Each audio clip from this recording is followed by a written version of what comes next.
Terima kasih Tuhan buat berkat Tuhan, buat kesempatan kami ada hari ini. Biar kami mau datang ke hadapan Tuhan dengan hati yang lurus, hati yang haus, hati yang lapar mencari Tuhan. Kami mau mengerti isi hati Tuhan, kami mau dengar firman Tuhan.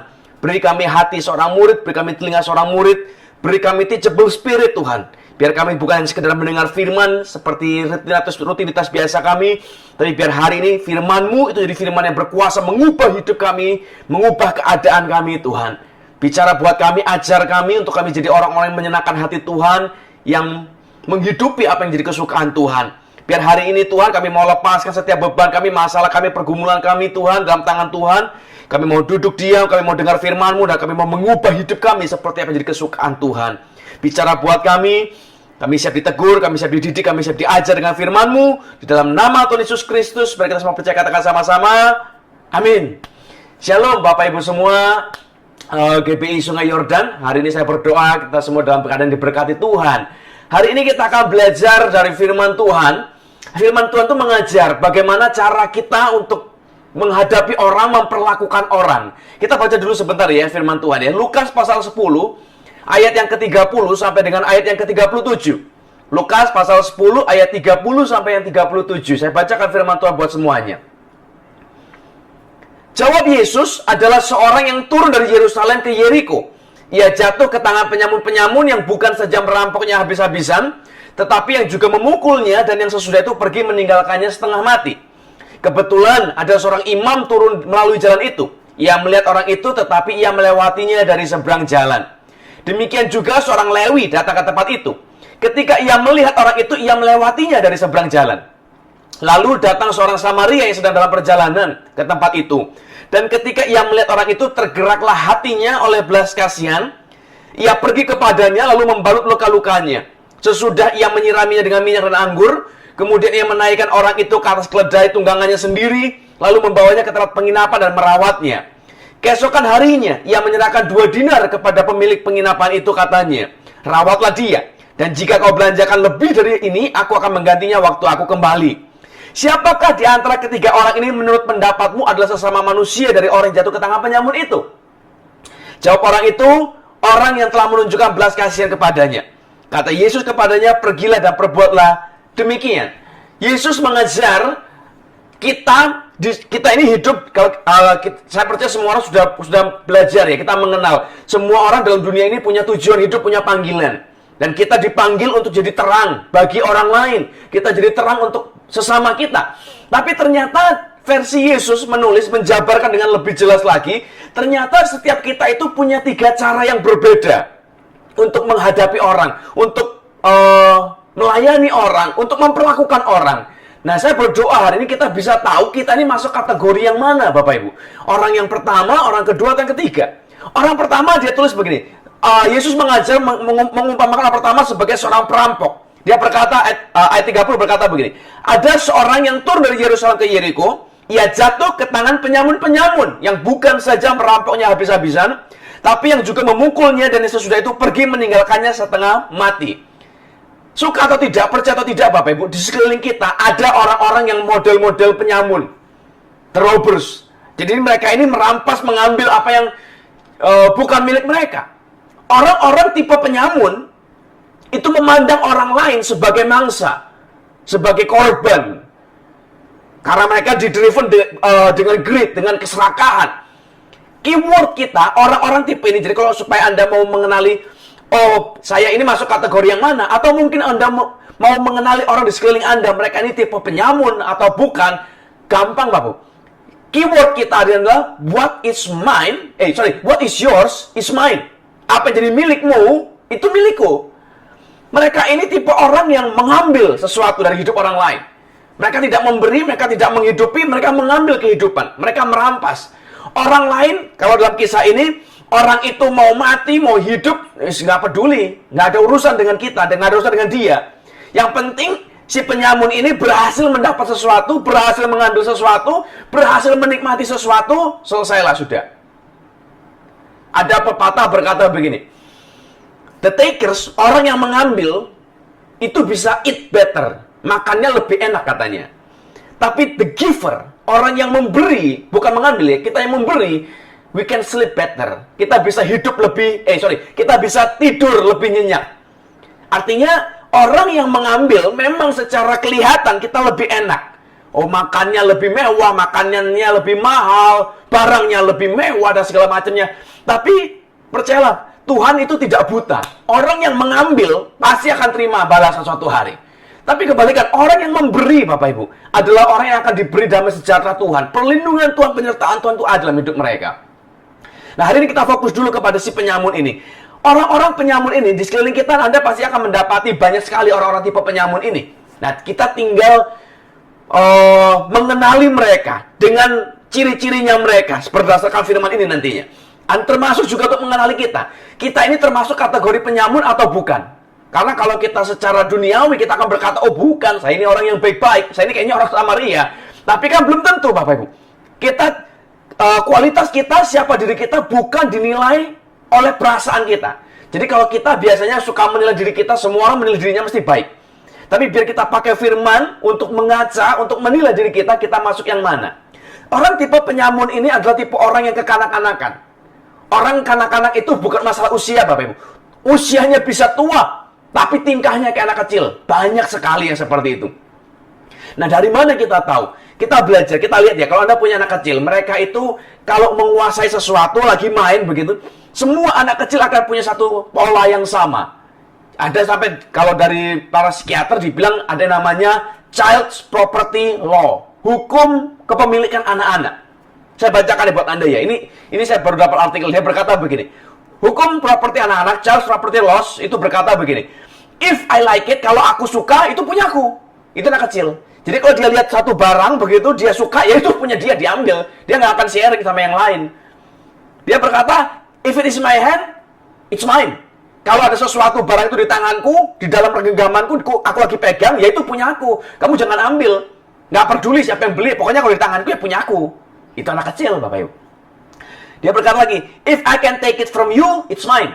Kalau aku berhasil mengambilnya dari kamu, ya itu punya aku.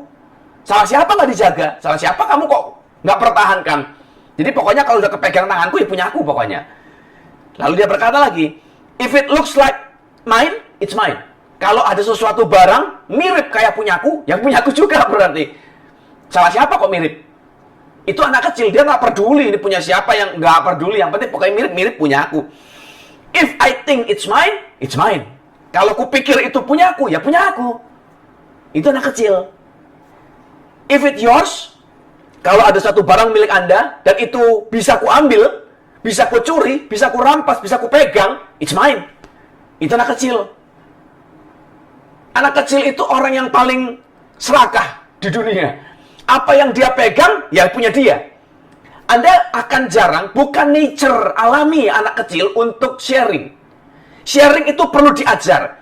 Jadi kalau anak kecil Anda biarin ya, dia akan jadi serakah, dia akan main sendiri, dia akan ngambil punya orang punya, dia lihat ada orang punya es krim, punya makanan enak, dia akan ambil, orang punya mainan bagus, dia akan ambil, dan kalau Anda ambil mainan itu daripada dia, nangis dia nanti. Itu anak kecil. Tidak ada anak kecil yang lihat punya makanan enak, punya mainan enak, punya permen, punya coklat, terus dia lihat orang, terus, wah, aku kasih kamu, aku bagi padamu, aku sharing sama kamu. Oh, aku punya mainan bagus, mahal, baru beli, biar kamu main dulu deh, nanti kalau kamu bosan baru aku yang main. Itu nggak natural, harus diajar. Tapi naturalnya ini, semua milik dia, driven by greed. Dan inilah banyak orang yang sedang terjangkit dengan yang ini. Tipe-tipe penyamun, kita cuma masalah ngambil. Fokusnya cuma ngambil, fokusnya bukan memberi hidup, fokusnya cuma mengambil. Ini tipe orang yang menyedot kehidupan dari orang lain. Dan di gereja, masalahnya ada banyak orang seperti ini tanpa mereka sadari. Tidak semua orang, saya mau bicara dengan hati-hati Bapak Ibu. Tidak semua orang Kristen, tidak semua orang di dalam gereja, itu orang yang benar-benar menghidupi firman. Ada orang-orang tipe penyamun. Sadar atau tidak sadar, mereka menyedot kehidupan orang lain, mereka mengambil sesuatu keuntungan dari orang lain, sekalipun orang yang mereka sedot, mereka ambil itu malah jadi susah gara-gara dia. Nggak peduli, yang penting dianya. Kata-kata yang akan sering diucapkan oleh orang-orang tipe penyamun ini adalah pertanyaan seperti nanti, aku dapat apa? Kalau aku lakukan ini, aku dapat apa? Kalau aku lakukan itu, aku dapat apa? Untungnya apa buat aku? Itu pertanyaan-pertanyaan khas yang sering keluar dari orang-orang tipe penyamun.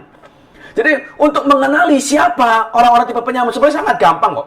Lihat cara mereka bergerak, lihat cara mereka bertindak, lihat cara mereka bicara. Kalau mereka cuma bingung mereka dapat apa, mereka dapat apa. Kalau dapatnya kecil ya nggak mau. Kalau dapatnya nggak banyak, aku nggak mau lakukan ini, lakukan itu. Ini tipe-tipe penyamun. Tipe-tipe bocah ceritanya. Walaupun usianya sudah tua. Jadi jangan terkecoh, jangan tertipu dengan usianya. Ada orang-orang tipe seperti ini. Dan saya berdoa kalau Anda termasuk kategori ini, hati-hati, bertobat Bapak Ibu. Nanti kita baca di bawahnya, kita belajar nanti. Tapi paling nggak kita harus tahu dulu posisi kita di mana. Kalau ada orang yang Anda kenal posisinya seperti ini, hindarilah. Karena bagi mereka Anda adalah mangsa. Tapi kalau orang seperti ini itu punya ikatan, suami, istri misalnya, ya nggak bisa dibuang. Mau nggak mau, Anda harus tahan. Tapi paling tidak, suruhlah dengar video ini. Suruhlah dengar khotbah ini. Paling nggak dia jadi mengerti posisi dia di mana. Dan semoga, kita nggak punya kuasa mengubah orang. Semoga hatinya cukup lembut untuk menerima kebenaran dan berubah. Tapi ya, kita cobalah berbagai macam cara. Tapi kalau tidak ada ikatan, tinggalkanlah. Percuma. Anda cuma korban di mata dia. Dia cuma akan fokus untuk mengambil. Dia nggak akan kasih apa-apa. Anda ulang tahun, dia akan kasih hadiah. Hadiahnya, lihat, nanti bukan buat Anda. Hadiahnya adalah sesuatu yang dia suka. Anda misalnya seorang ibu rumah tangga, nanti Anda dikasih hadiah nanti palu, peralatan pertukangan, segala macam, semua yang dia suka. Dikasih seakan-akan hadiah buat Anda, tapi yang pakai nanti dia. Ini orang yang susah nanti dikasih tahu. Karena gayanya seperti anak-anak. Kembali lagi, kalau Anda punya ikatan, ya minta Tuhan lah kekuatan. Satu, dua, kalau bisa mintalah gembala Anda untuk dampingin. Karena ini perjalanan Anda akan sangat susah. Bukan perjalanan yang mudah, bukan perjalanan yang gampang. Tapi dengan Tuhan, kita punya pengharapan.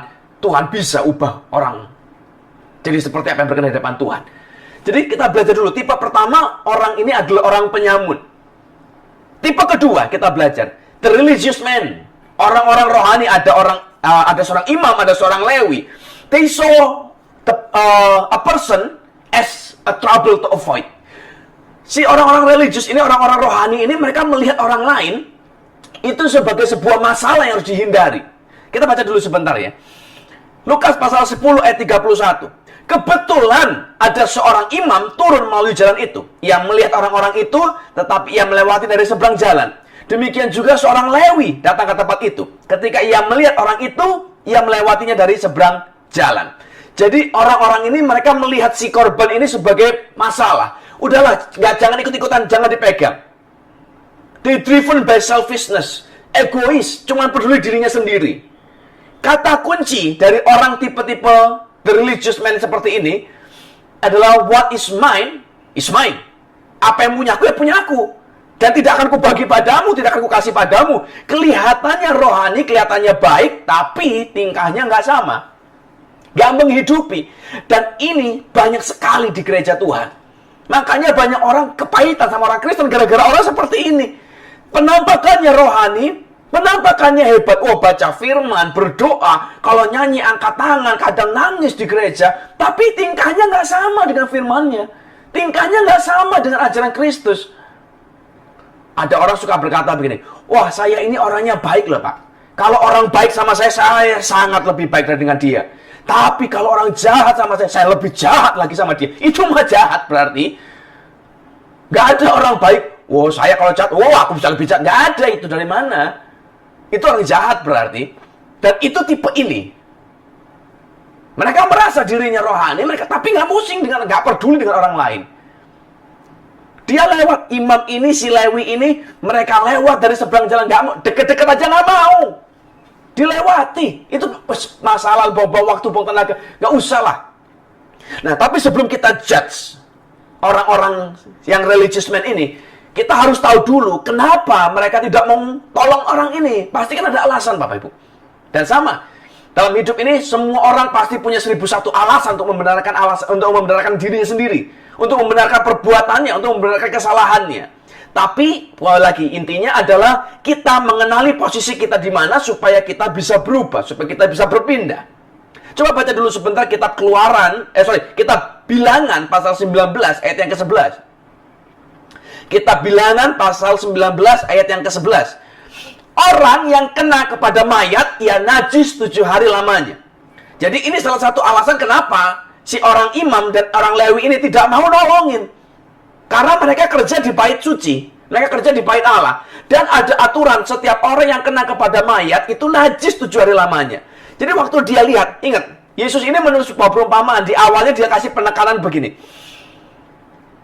Ayat 30-nya ya. Ada seorang turun ke Yeriko, dia jatuh ke tangan penyamun yang bukan saja merampungnya habis-habisan, tapi yang juga memukulnya, dan yang sesudah itu pergi meninggalkannya, dikasih sebuah kata penjelas, setengah mati. Hampir mati, Bapak Ibu ini orang.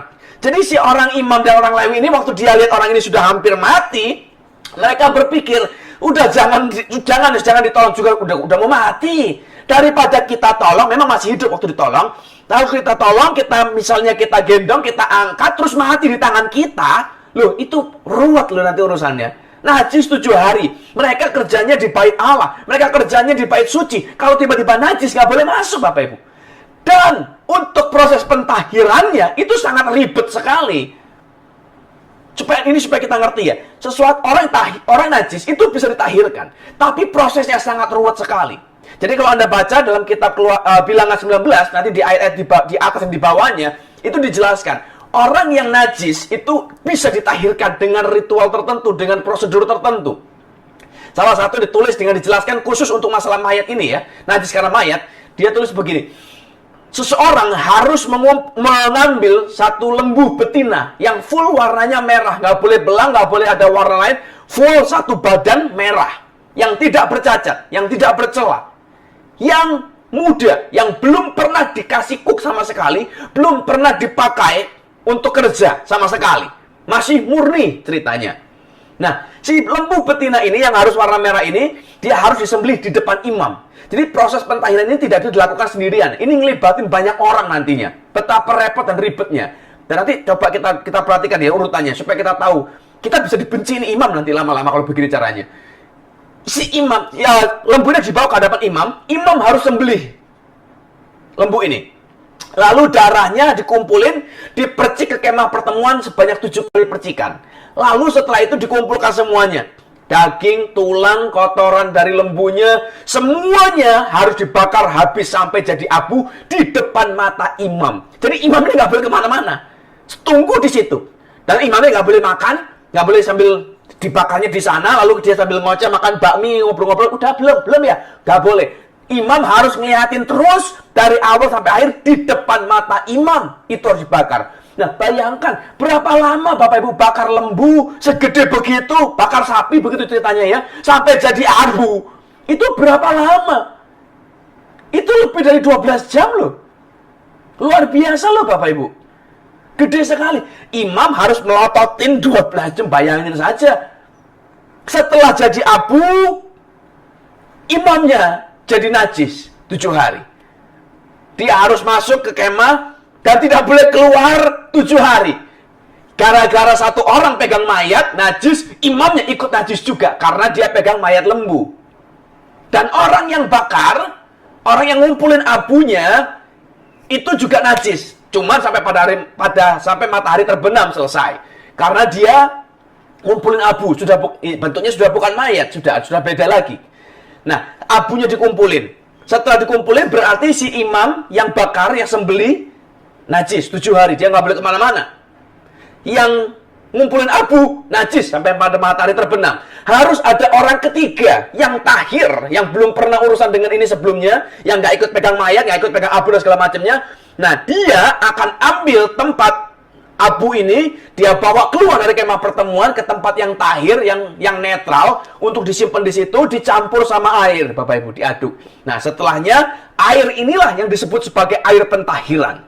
Nah, orang yang bawa abu ikut najis. Jadi satu orang najis itu membawa 3 yang lain nih. Paling sedikit ada 3 lain yang najis. Nah, setelah abu yang dicampur dengan air ini adalah air pentahiran. Nah, orang yang kena mayat yang tadi yang pertama ini, kalau dia mau tahir, pada hari ketiga setelah dia menyentuh mayat, harus pada hari ketiga Bapak Ibu, dia harus disiram, dimandikan dengan air ini, air pentahiran ini. Dan setelah itu baru pada hari ke-7 dia dinyatakan bebas dari najisnya itu. Tapi kalau ternyata sampai hari ketiga dia belum disiram, dia belum dimandikan dengan air pentahiran ini, harus dibunuh, Bapak Ibu. Nanti tertulis semua dalam kitab Keluaran 19. Dalam kitab Bilangan 19. Jadi betapa ribetnya, betapa susahnya, betapa payahnya protokol yang harus dilakukan untuk pentahiran ini. Jadi mereka lebih memilih daripada repot, daripada mumet, daripada ribet, udah nggak usah ditolong sekalian. Betul, Bapak Ibu. Nolong orang itu memang nggak enak. Nolong orang itu memang banyak pengorbanan. Memang. Tapi bukan itu dilakukan Kristus. Waktu Tuhan lihat kita jatuh dalam dosa, hidup dalam dosa, dia bukan berempati, kasihan dalam tahta kemuliaan. Aduh, kasihan mereka akan mati dalam neraka, terbakar sampai penghukuman kekal. Tidak, dia turun ke bumi jadi manusia, dia relakan nyawanya tak sampai mati, dan dia berkata, selesai. Barang siapa percaya namaku, dia akan diselamatkan. Satu real action, apakah enak? Enggak. Dia menganggap kesetaraannya dengan Allah sebagai suatu milik yang bukan harus dipertahankan, tapi dia relakan semuanya, dia mengosokkan dirinya mengambil rupa seorang hamba. Itu gaya Kristus. Lah, hari ini masalahnya kita nih kadang bicara kita nih seperti orang rohani, kita sebut diri kita sebagai hamba Tuhan, tapi tingkah kita nggak itu sebagai hamba Tuhan. Tingkah kita sebagai religious man, orang yang rohani, tapi hidupnya nggak rohani. Memang nggak enak nolong orang, Bapak Ibu. Kadang kita tolong orang, orangnya sudah ditolong, terus dia tikam kita dari belakang, dia tipu kita. Wah, payah memang kadang-kadang. Tapi itu sebuah harga.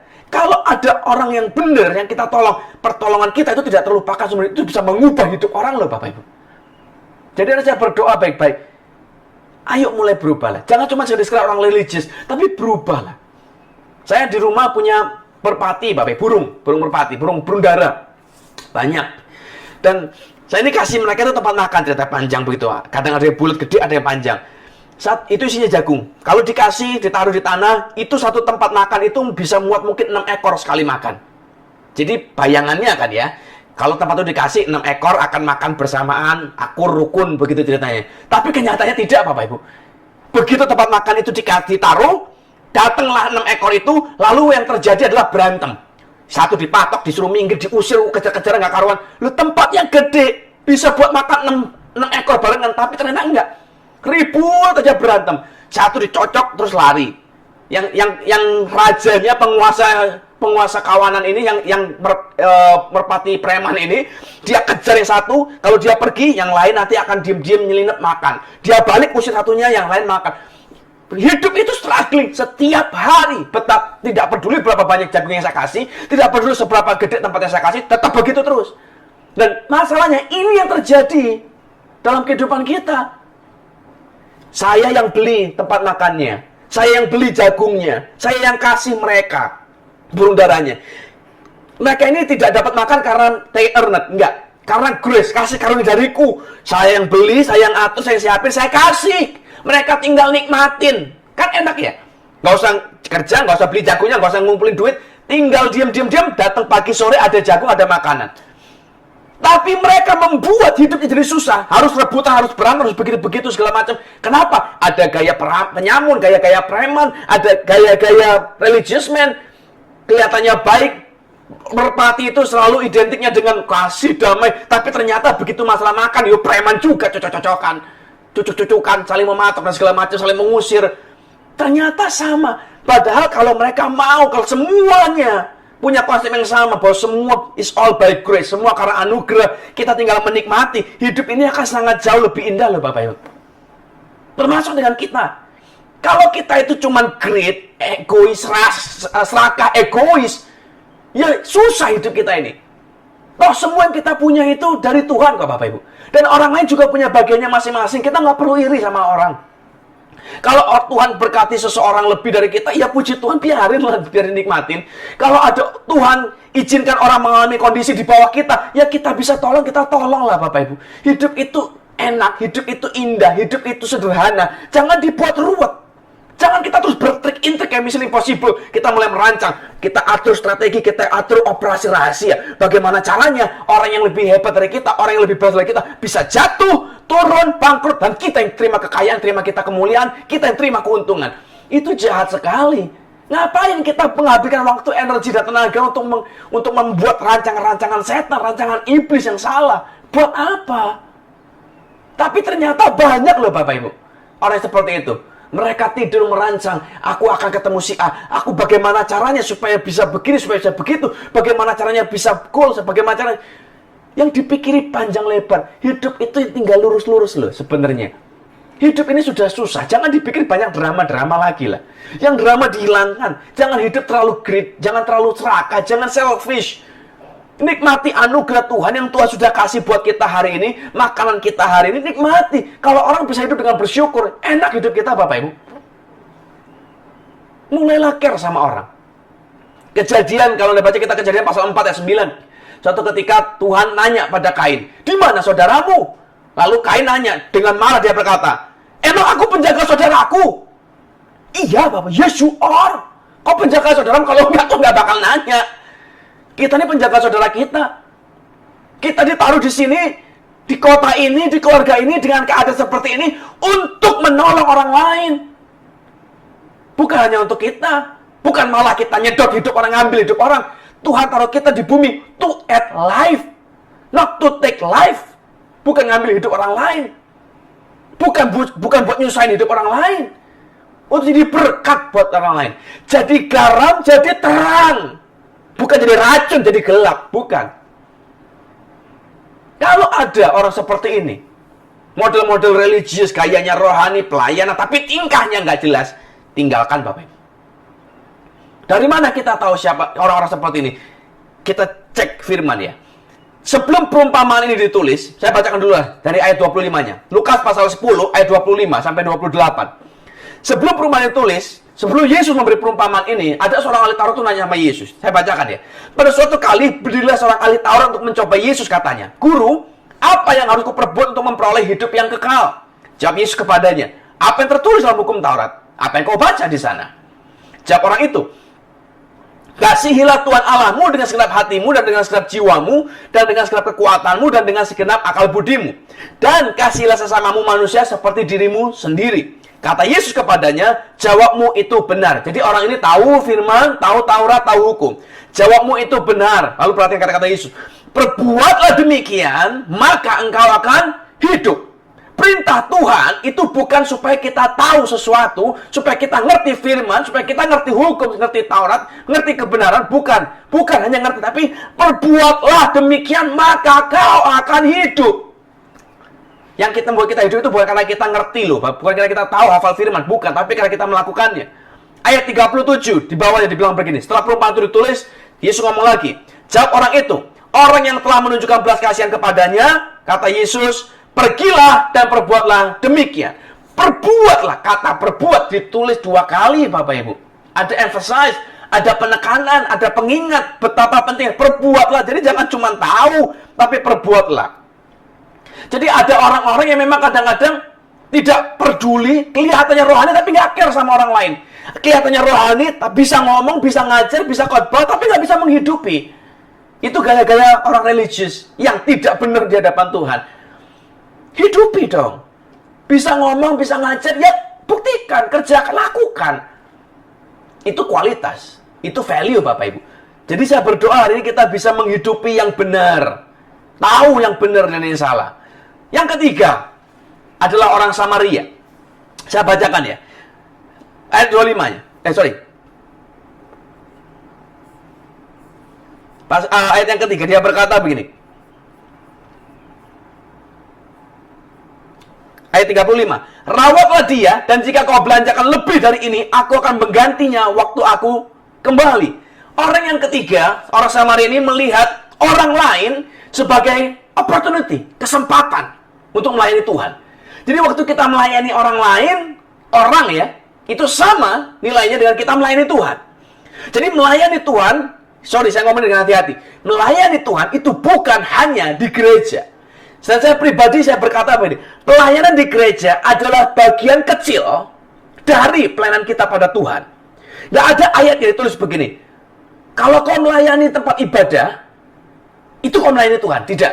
Itu ibadah yang sejati. Tidak ada. Tapi Alkitab menulis, kalau engkau melayani janda-janda miskin, orang-orang miskin, orang-orang susah, itulah ibadahmu yang sejati.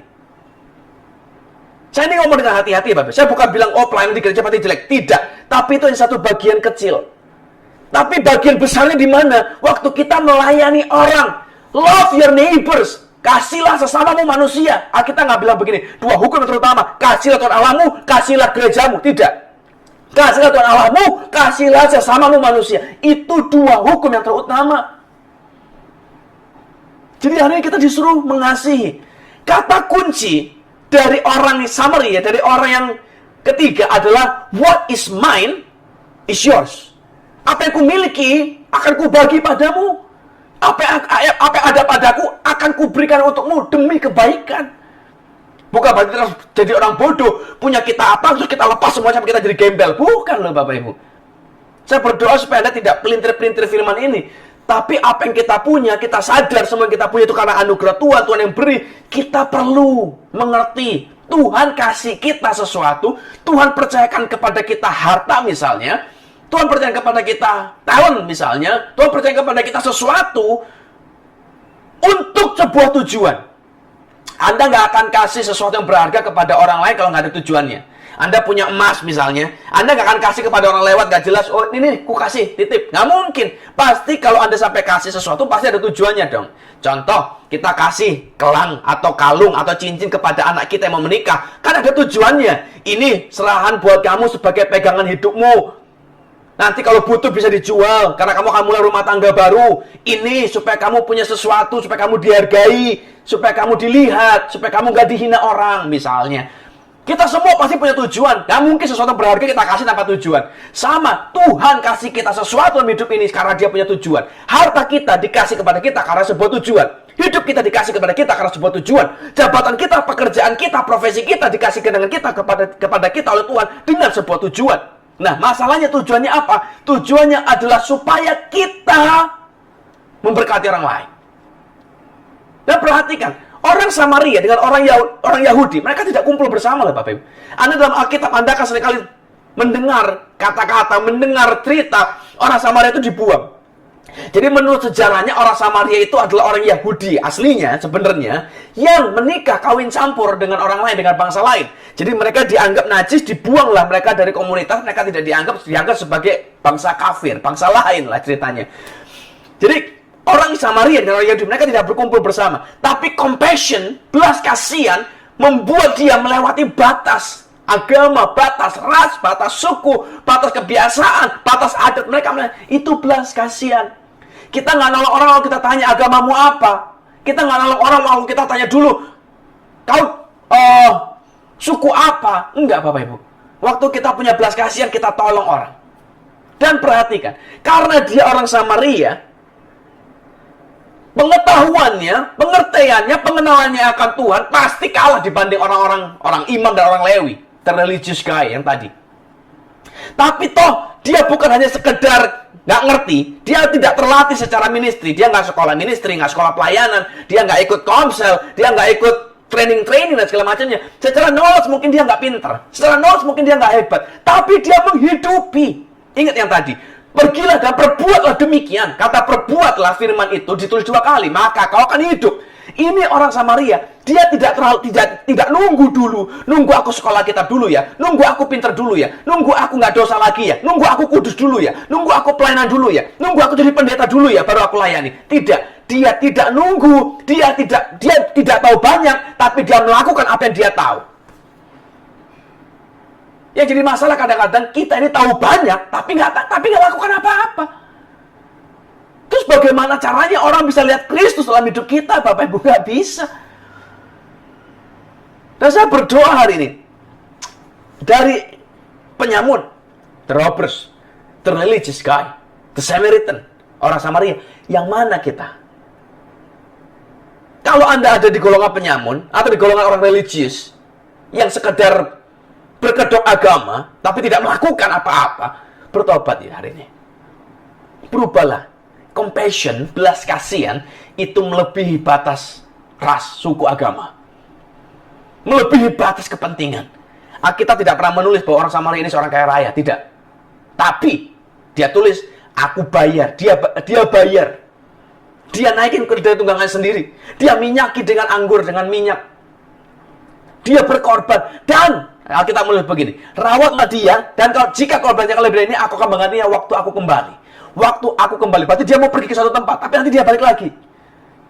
Dia juga punya kepentingan, dia juga punya... Tidak ditulis dia lebih kaya daripada imam, tidak lebih kaya dari Lewi, tidak lebih kaya dari orang lain. Tapi apa yang dia punya, dia kasih. What is mine, is yours. Tipe penyamun berkata, what is yours, is mine. Tipe religius berkata, what is mine, is mine. The Samaritan, orang Samaria berkata, what is mine, is yours. Kita yang mana, Bapak? Cara kita menghidupi orang, cara kita memperlakukan orang akan menentukan siapa kita sebenarnya. Dan cara kita memperlakukan orang akan menentukan apakah orang akan lihat Kristus atau tidak dalam hidup kita. Saya berdoa hari ini, biar kita diberi Tuhan hati yang mudah diajar, yang mudah untuk dibentuk, seperti emas murni, mudah dibentuk, mudah diarahkan seperti apa yang Tuhan kita mau. Mari berubah hari ini, hidupi baik-baik, belajar baik-baik, mengubah hidup, jadi berkat, jadi garam, jadi terang buat sesama kita. Dan saya berdoa, Tuhan akan balas semua yang Anda lakukan. Tuhan akan lihat, Tuhan akan hitung, dan mempertimbangkan semua, dan membalasnya kepada Anda semua. Hari ini, Bapak Ibu, mari jadi berkat buat orang lain. Jadi garam buat orang lain. Jadi terang buat orang lain. Memberi hidup buat orang lain. Dan biar Tuhan memberi yang sama dengan lebih lagi berkelimpahan kepada Anda. Dalam nama Yesus, haleluya. Amin.